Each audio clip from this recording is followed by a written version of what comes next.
Le 17 février 1944, le lagon de Truk brûle sous un ciel tropical devenu noir de fumée. À l'intérieur de la passerelle de l'USS Iowa, filant à 32 nœuds, dans des eaux azures qui, quelques heures plus tôt, étaient encore la forteresse intouchable du Japon. Le capitaine John McCrae fait face à des rapports alarmants concernant les pertes infligées aux forces japonaises par les porte-avions qui ont déjà coulé plusieurs navires marchands et détruit 250 avions japonais. Pourtant, un tournant décisif se produit lorsque l'amiral Raymond Spruance, à la tête de la Veuve-Flotte, décide de s'engager dans un combat de surface malgré la gravité de la situation.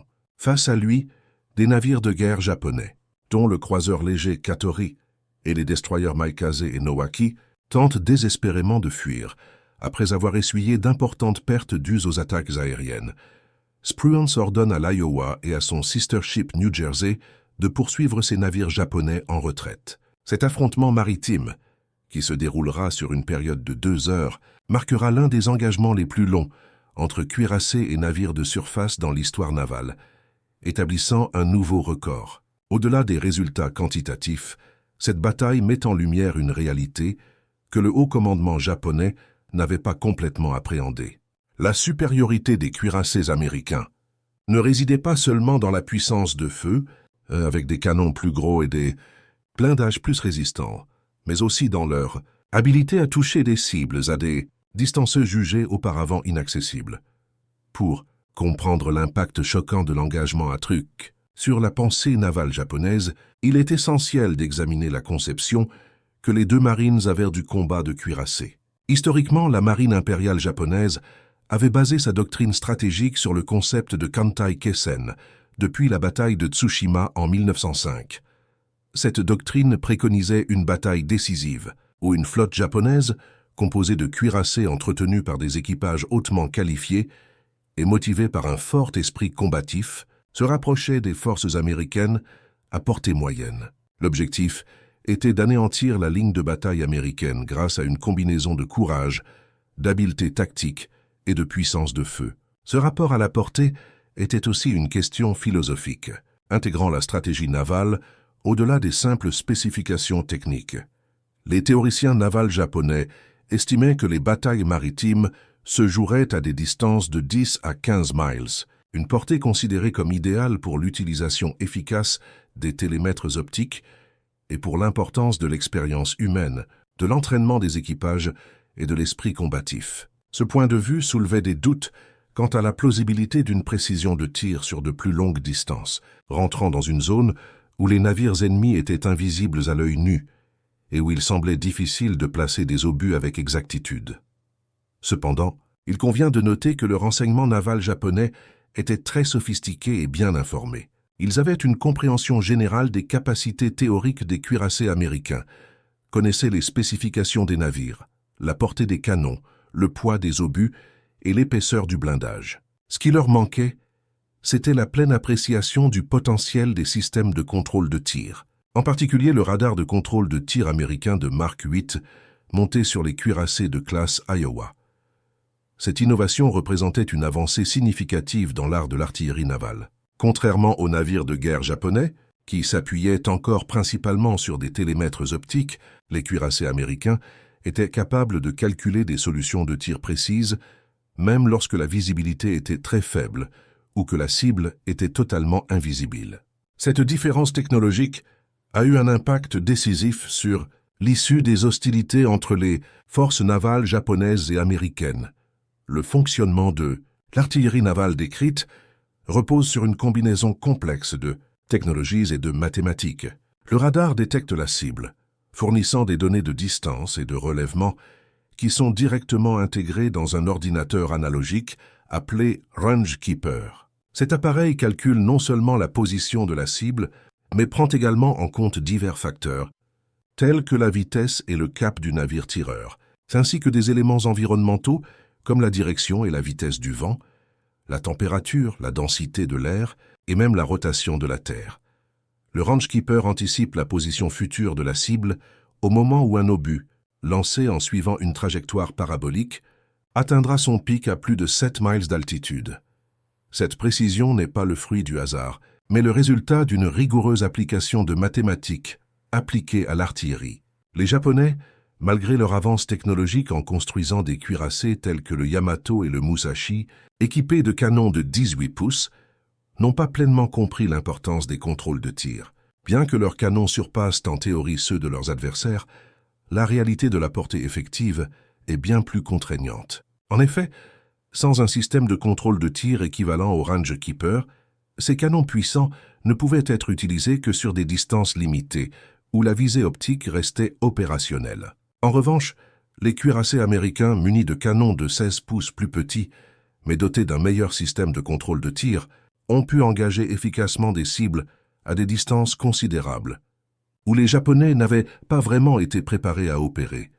La matinée du 17 février a été marquée par des frappes aériennes massives orchestrées par la Task Force 58, dirigée par l'amiral Mark Meacher, visant Truk, qui avait été considéré comme le Gibraltar du Pacifique pendant 2 ans. Cette base, protégée par des récifs et défendue par des centaines d'avions, avait jusqu'alors échappé à une attaque directe. Cependant, en milieu de matinée, le lagon de Truk s'est transformé en un cimetière marin où plusieurs navires marchands brûlaient, tandis que des destroyers et croiseurs, surpris, subissaient des bombardements dévastateurs. L'atmosphère était saturée d'odeurs d'huile brûlée et de cordite alors que les pilotes japonais, tentant de défendre leur position, étaient abattus par une supériorité aérienne américaine évidente, annonçant ce qui serait connu plus tard sous le nom de Grand Tir au Dindon des Mariannes. Parmi les navires présents, le croiseur léger Katori, utilisé comme navire-école, se rendait compte que rester à Truk signifiait une mort inévitable. Ainsi, à 4h30 avant même le début des frappes américaines, le Katori, accompagné du croiseur auxiliaire Akagi Maru, ainsi que des destroyers Maikaze et Nowaki, et du petit dragueur de mine Shunan Maru No 15, a pris la décision de quitter le lagon par la passe nord. Il fuyait vers Saipan, espérant échapper à l'attention des Américains, concentrés sur des cibles à l'intérieur du lagon. Bien qu'ils aient presque réussi, des avions de reconnaissance américains les repérèrent et les rapports parvinrent à l'amiral Spruance, en commandement depuis le croiseur lourd Indianapolis. Les porte-avions de Spruance avaient causé de lourdes pertes dans le lagon, mais les avions revenaient endommagés et manquant de carburant et de munitions. La procédure standard aurait été d'ordonner leur départ, laissant les sous-marins ou d'autres escadrons d'avions s'occuper des navires japonais en fuite. Toutefois, Spruance souhaitait un différent type d'engagement. Il aspirait à un combat de surface, désirant que ses cuirassés et croiseurs s'approchent de l'ennemi pour une confrontation directe. Bien que certains de ses officiers perçoivent cette décision comme imprudente, arguant que les porte-avions pourraient terminer le travail en toute sécurité, Spruance avait une vision différente. Pour lui, la guerre démontrait qu'il était vrai que les porte-avions avaient remplacé les cuirassés comme force centrale de la guerre navale, mais cela n'annulait pas la pertinence des cuirassés. Il voulait démontrer à sa propre marine et aux Japonais que les navires de surface américains demeuraient capables de livrer bataille et de remporter des victoires décisives. Le texte décrit une opération navale impliquant le Task Group 50.9, composé des cuirassés Iowa et New Jersey, des croiseurs lourds Minneapolis et New Orleans, ainsi que de 4 destroyers et le porte-avions léger Coppens. Ce groupe a été placé sous le commandement tactique de l'Iowa et la mission consistait à intercepter des navires japonais qui avaient une avance d'environ 2 heures. Les forces japonaises naviguaient à des vitesses maximales de 26 nœuds pour le cuirassé Katori et 35 nœuds pour les destroyers. Cependant, les cuirassés américains plus récents, Iowa et New Jersey, pouvaient atteindre une vitesse de 33 nœuds et étaient équipés de radars, leur permettant de suivre les navires ennemis sans les voir directement. À 13 heures, des avions de reconnaissance du Coppens ont confirmé la position des navires japonais, situés à 30 miles au nord-ouest de Truk, se dirigeant vers le nord. Le capitaine McCrae à bord de l'Iowa a reçu des mises à jour concernant la portée des cibles, qui se trouvaient à 32 000 yards, environ 18 miles terrestres. Bien qu'elles soient invisibles à l'œil nu, elles apparaissaient clairement sur le radar comme 4 contacts distincts se déplaçant vers le nord-est. L'amiral Willis Lee, à la tête de la division de cuirassés, a donné l'ordre d'augmenter la vitesse pour intercepter l'ennemi. Les équipes de canons des tourelles massives sous le pont ont commencé à se préparer pour l'action. Chaque tourelle, numérotée de 1 à 3, contenait 3 canons de 16 pouces, soit un total de 9 canons. Chaque canon mesurait 66 pieds de long du pont à la bouche, et les obus perforants pesaient 2700 livres, environ 1,5 tonne d'acier et d'explosifs, capables de percer 2 pieds de blindage à une distance de 15 miles. Cela illustre la puissance et la préparation des cuirassés américains pour une confrontation inévitable en mer.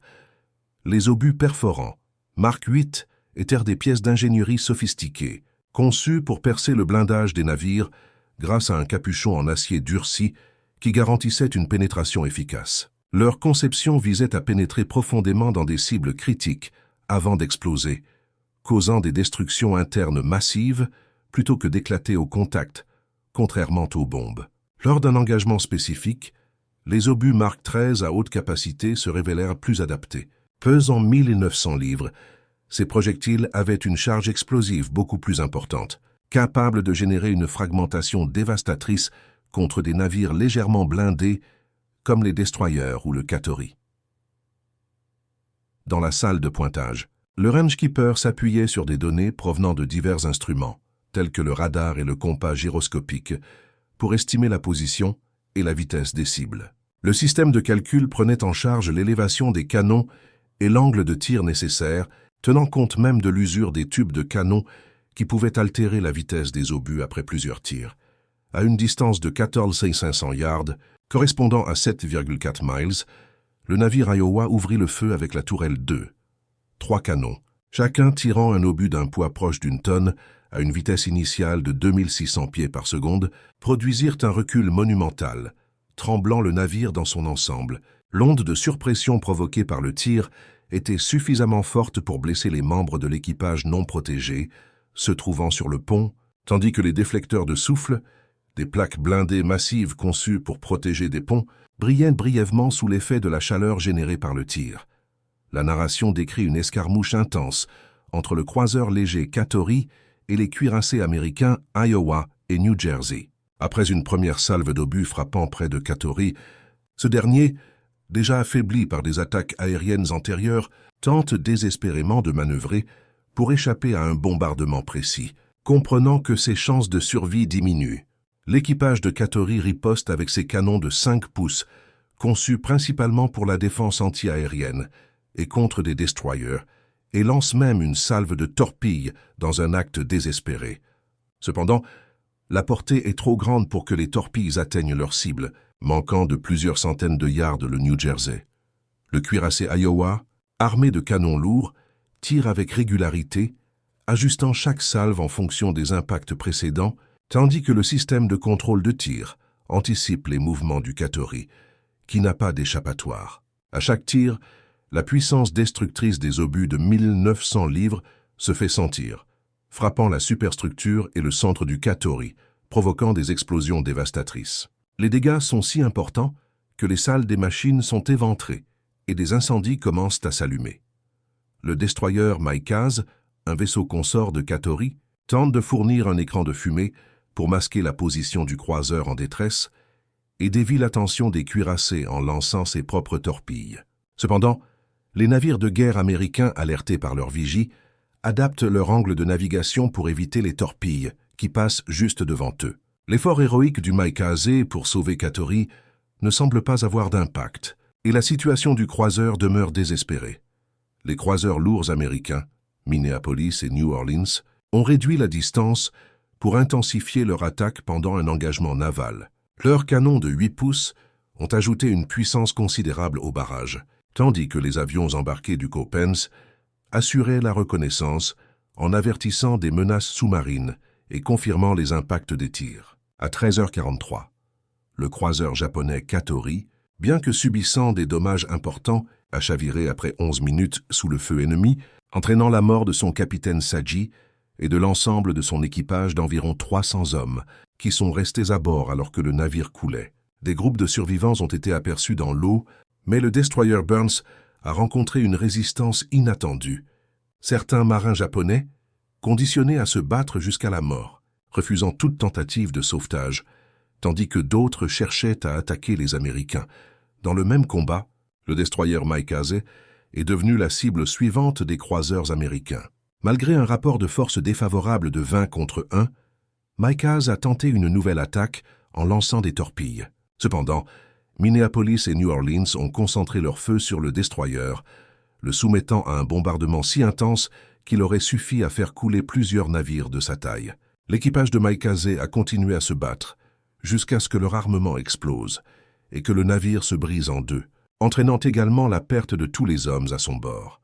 Le destroyer Nowaki, réalisant le sort de ses navires sœurs, choisit une fuite stratégique. Grâce à sa vitesse, dépassant les 35 nœuds, il prit rapidement de l'avance sur les cuirassés Iowa et New Jersey, qui tentèrent de le poursuivre.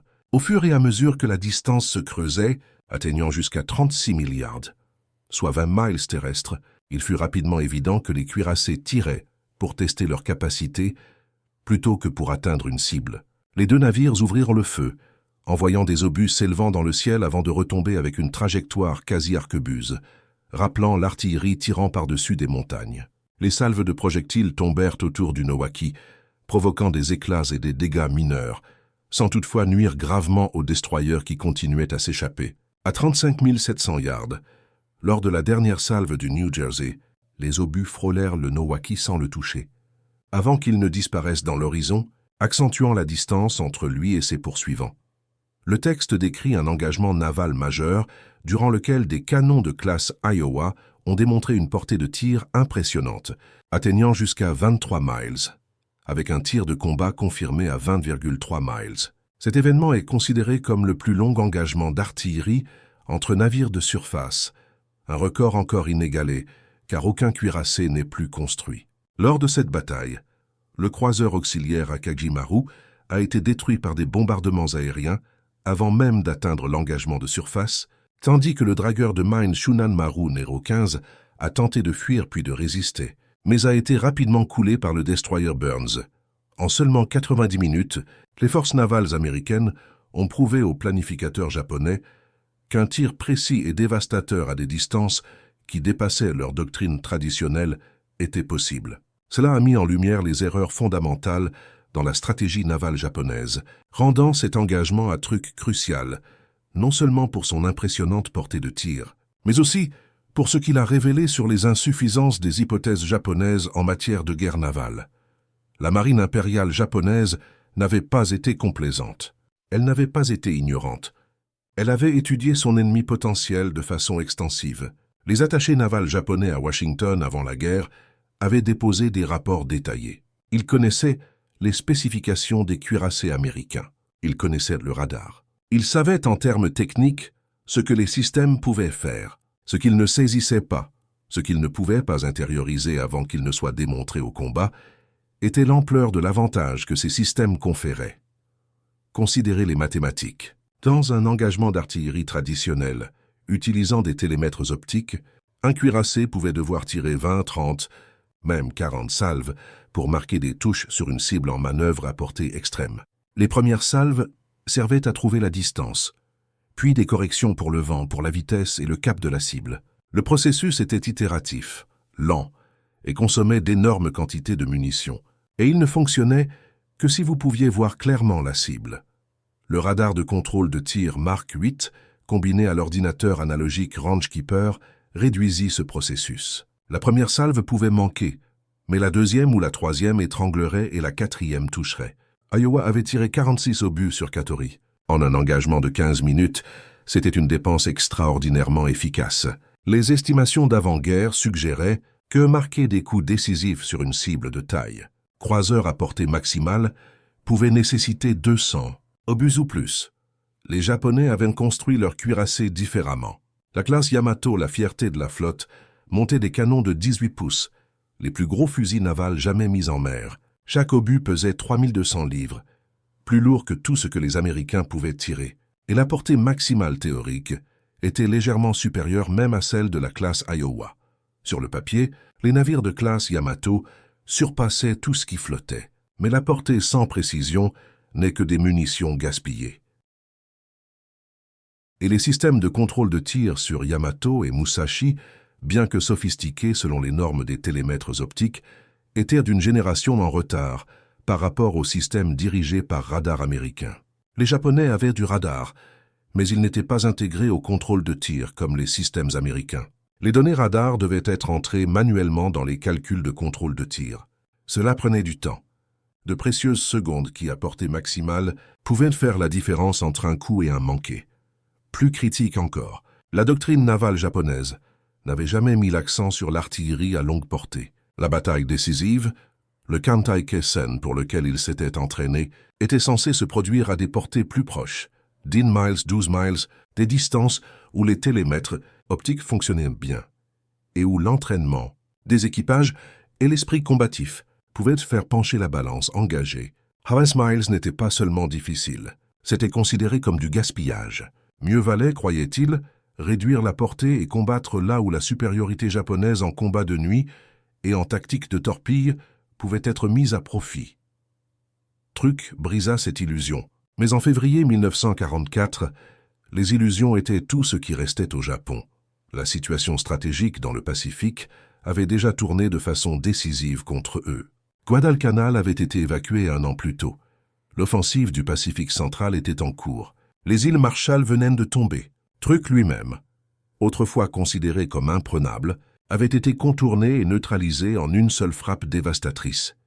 Et maintenant, même dans le combat de surface, le seul domaine où les officiers navals japonais croyaient encore que leur cuirassé pourrait prévaloir grâce à un entraînement supérieur et à l'esprit combatif, la supériorité technologique américaine s'était révélée écrasante. Des navires tirant d'au-delà de la portée visuelle, touchant des cibles avec une précision qui semblait presque surnaturelle. Pour des officiers qui avaient passé leur carrière à s'entraîner pour des duels d'artillerie à courte portée, c'était une révélation amère.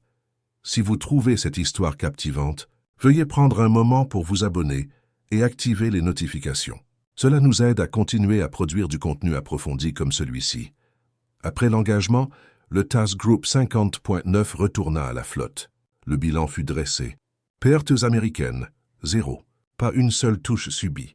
Pas même un quasi-impact, causant des dommages. Pertes japonaises. 3 navires de guerre coulés, un endommagé et à peine échappé. Plus de 800 marins japonais morts. La victoire matérielle était significative, mais l'impact psychologique s'avérerait encore plus important. Les nouvelles de l'engagement filtrèrent jusqu'à Tokyo via les membres d'équipage survivants de Nowaki et via des observateurs côtiers japonais qui avaient vu des parties de l'action. Les rapports étaient confus, fragmentaires, mais un fait ressortait. Les cuirassés américains avaient engagé à des portées que la doctrine japonaise considérait comme impraticables, et ils avaient marqué des touches rapidement, efficacement, de façon dévastatrice. Pour les planificateurs navals japonais, cela était profondément troublant.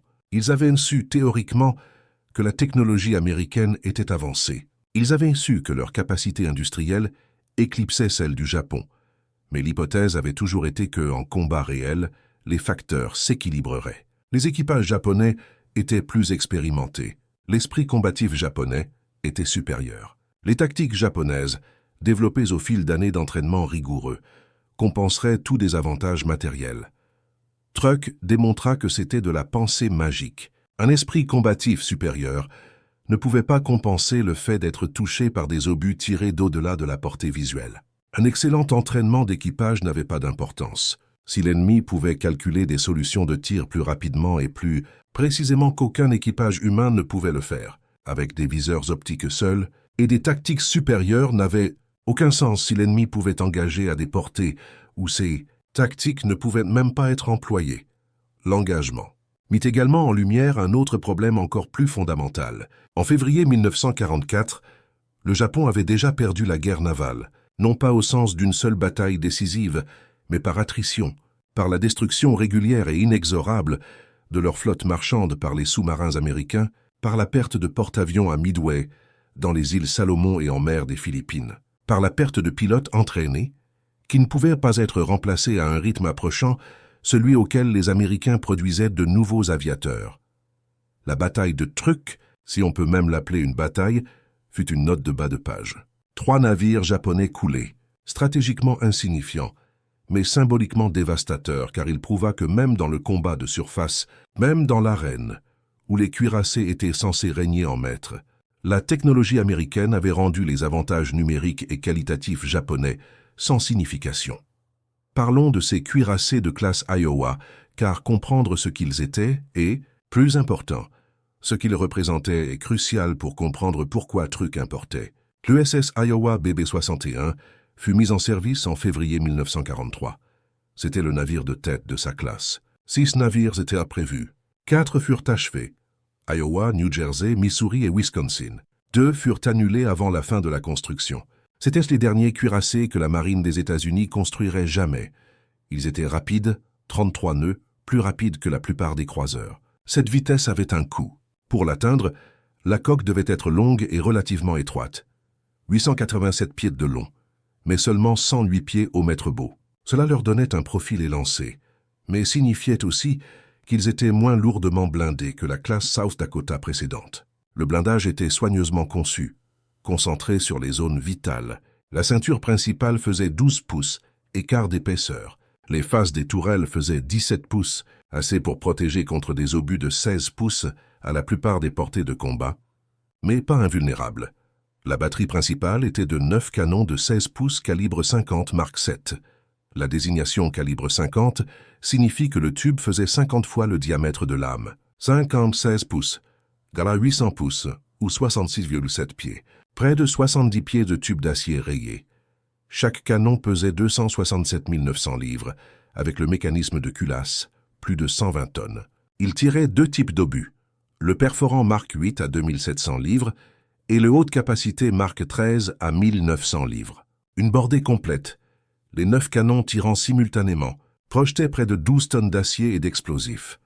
Le cadence de tir était d'environ 2 coups par canon par minute, bien que le tir soutenu fût légèrement plus lent en raison du temps nécessaire pour recharger les obus massifs et les charges de poudre. Les charges de poudre elles-mêmes étaient remarquables. 6 sacs de soie par canon, chacun contenant 110 livres de poudre sans fumée. Les sacs étaient manipulés avec un soin extrême. Toute étincelle, toute électricité statique pouvait provoquer une explosion catastrophique. La poudre était assez sensible pour que les variations de température doivent être prises en compte dans les calculs de tir. Une poudre plus chaude brûlait légèrement plus vite, modifiant la vitesse initiale et donc la portée et la trajectoire. La batterie secondaire était de 20 canons de 5 pouces calibre 38 à double usage. Ils pouvaient engager à la fois des cibles de surface et des avions. À près de 9 miles terrestres de portée, ils pouvaient toucher des destroyers ou des cibles côtières, et avec des obus à fusée de proximité, ils pouvaient créer des éclats aériens mortels pour les avions entrants. Complétant l'armement, il y avait des dizaines de canons anti-aériens Bofors de 40 mm et Oerlikon de 20 mm. Mais l'arme réelle, le système qui rendait tout le reste possible, était le contrôle de tir. 2 directeurs Mark 38 contrôlaient la batterie principale. Chaque directeur contenait un radar de contrôle de tir Mark 8 et un télémètre optique complexe en secours. Les directeurs alimentaient en données l'ordinateur de contrôle de tir Mark 1A, une merveille mécanique analogique, pesant plusieurs tonnes et contenant des milliers d'engrenages, cam et tringleries usinées avec précision. L'ordinateur résolvait des équations différentielles en temps réel. Il calculait la trajectoire balistique des obus en 3 dimensions.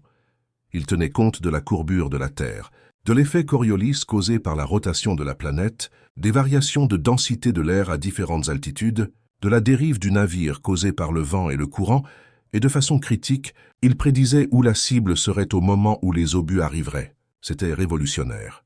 Les systèmes de contrôle de tir précédents nécessitaient des calculs manuels et des ajustements constants.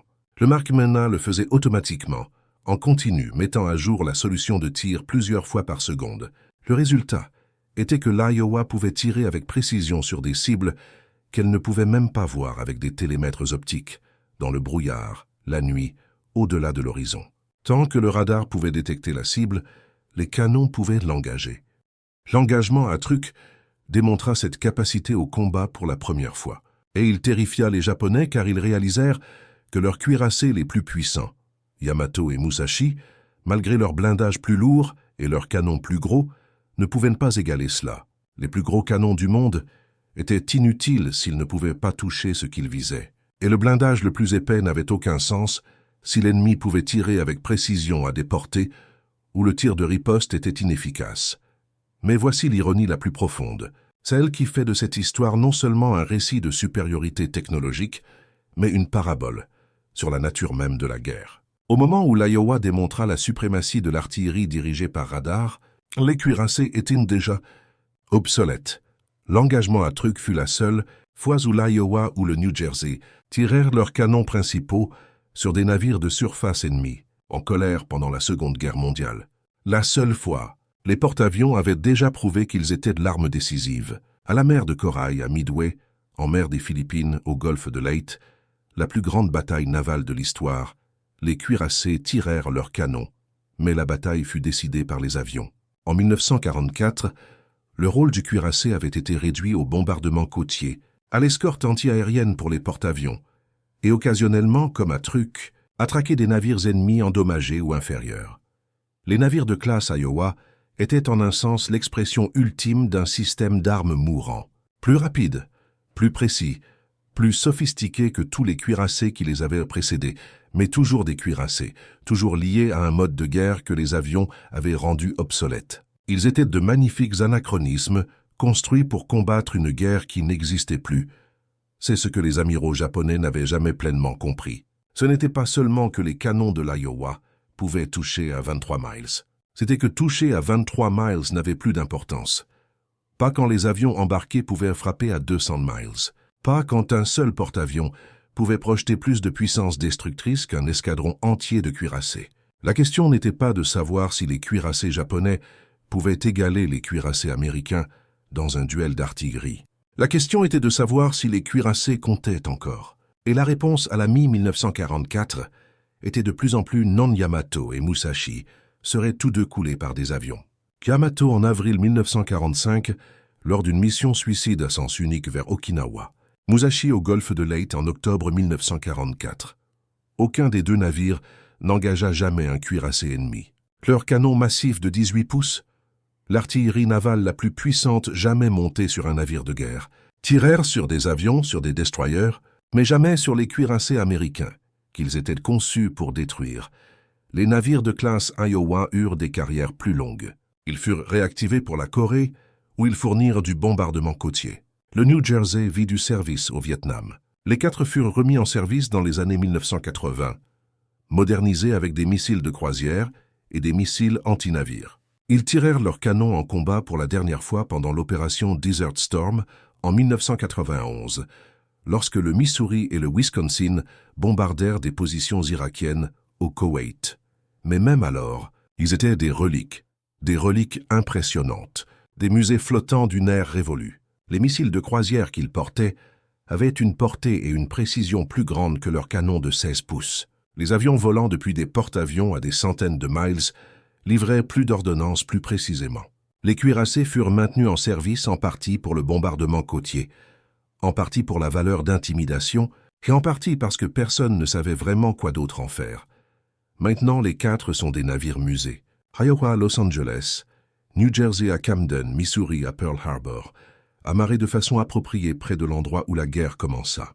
Wisconsin à Norfolk. Les visiteurs peuvent marcher sur leurs ponts, se tenir dans les tourelles, s'émerveiller devant la machinerie. Mais l'ère qu'ils représentent est révolue. L'âge du cuirassé ne s'est pas terminé par un dernier combat dramatique, mais par une reconnaissance tranquille que d'autres armes étaient simplement plus efficaces. L'engagement à Truk reste un moment particulier dans cette transition. Une démonstration de supériorité technologique dans un système d'armes qui était déjà en train d'être supplanté. Les amiraux japonais furent choqués que l'Iowa puisse toucher à 23 miles, mais ils auraient dû être plus préoccupés par les porte-avions, qui avaient détruit 250 avions et des dizaines de navires plus tôt le même jour. Pourtant, pour les hommes qui servirent sur l'Iowa, pour l'équipage qui chargea les obus et tira les canons et entretint la machinerie, Truk fut la preuve que leurs navires, leurs armes comptaient, qu'ils n'étaient pas seulement là pendant que les avions faisaient le vrai combat. Pendant 90 minutes, le 17 février 1944, les cuirassés furent à nouveau pertinents. Les canons comptaient, et les compétences et systèmes sur lesquels ils s'étaient entraînés, l'appareil technologique massif du radar et des ordinateurs, et l'ingénierie de précision, s'était prouvé au combat. Le capitaine McCrae écrivit dans son rapport d'action que l'engagement démontrait l'efficacité du contrôle de tir dirigés par radar à des portées étendues. Il nota que Katori avait été rapidement détruit, malgré ses tentatives d'évasion, et que le tir de riposte japonais avait été inefficace. Il recommanda que les futurs engagements de surface emploient le tir dirigé par radar à portée maximale comme doctrine standard. Ces recommandations furent notées et puis discrètement classées, car au moment où le rapport atteignit Washington, les planificateurs se concentraient déjà sur l'invasion des Mariannes, sur les opérations de porte-avions, sur la guerre sous-marine, sur tout sauf le combat cuirassé contre cuirassé, qui semblait de plus en plus improbable de se produire à nouveau. Pour les Japonais, les leçons de Truk furent apprises trop tard pour compter. Les rapports parvinrent à l'état-major naval à Tokyo. Les ingénieurs étudièrent ce peu d'informations qui pouvaient être glanées des survivants. Ils comprirent enfin à quel point ils étaient en retard en technologie de contrôle de tir. Des plans furent dessinés pour équiper les cuirassés japonais de systèmes améliorés. Mais au début de 1944, le Japon manquait de capacités industrielles, de ressources, et surtout de temps pour mettre en œuvre de telles mises à niveau. La guerre était déjà perdue. Truk l'avait démontré, non pas à cause des 4 navires coulés, mais à cause de ce que ces naufrages représentaient. La technologie américaine, l'industrie américaine, les systèmes américains étaient supérieurs dans toutes les dimensions de la guerre navale. Contrôle de tir, radar, contrôle des avaries, logistique, production industrielle, formation des pilotes, cassage de code. Les Japonais pouvaient encore combattre, leurs marins étaient encore courageux, leurs navires encore dangereux. Mais le courage et le danger ne pouvaient pas compenser une supériorité systématique et écrasante dans chaque catégorie mesurable.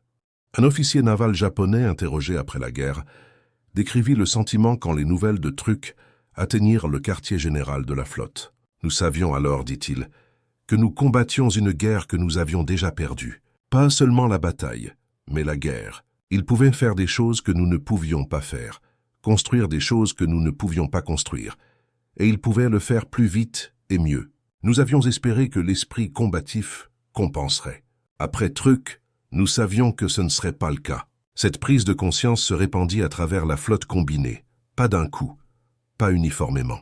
Certains officiers croyaient encore à la possibilité d'une bataille décisive. Certains pensaient encore qu'une grande victoire, un coup écrasant pourrait forcer les Américains à négocier. Mais de plus en plus, l'humeur dominante était fataliste. La question n'était pas de savoir si le Japon perdrait, mais quand et à quel coût. Le bilan final de l'opération Hailstone fait une lecture sinistre. Du point de vue japonais, plus de 200 avions détruits, 3 croiseurs légers coulés, 6 destroyers coulés, de nombreux petits navires de guerre et auxiliaires détruits, 32 navires marchands et transports totalisant plus de 200 000 tonnes envoyées par le fond. Tout accompli en 2 jours avec des pertes américaines de 21 avions et environ 100 victimes. Truk, autrefois considéré comme le Gibraltar du Pacifique, fut rendu inutile. La garnison resta isolée, affamée jusqu'à la fin de la guerre. Mais en tant que base fonctionnelle, elle cessa d'exister le 18 février 1944, et l'engagement de surface, le combat de canon de 90 minutes, qui coula Katori et Maikaz, et démontra les capacités du cuirassé de classe Iowa, fut presque oublié dans la destruction plus large. Presque, mais pas tout à fait. Car pour les hommes qui servirent sur Iowa et New Jersey, pour les officiers et les équipages qui chargèrent ces obus et tirèrent ces canons et regardèrent à travers des jumelles, alors que des navires ennemis brûlaient et coulaient, cela comptait.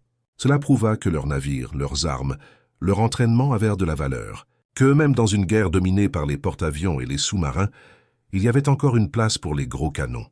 Ils avaient tort. Bien sûr, l'histoire le prouverait, mais à ce moment, dans les eaux au nord-ouest de Truk, avec la fumée montant du lagon derrière eux et le record du tir naval à la plus longue portée établi, et probablement jamais à battre, ils avaient toutes les raisons de croire qu'ils comptaient. Merci d'avoir regardé. Pour d'autres analyses historiques détaillées, consultez les autres vidéos sur votre écran maintenant.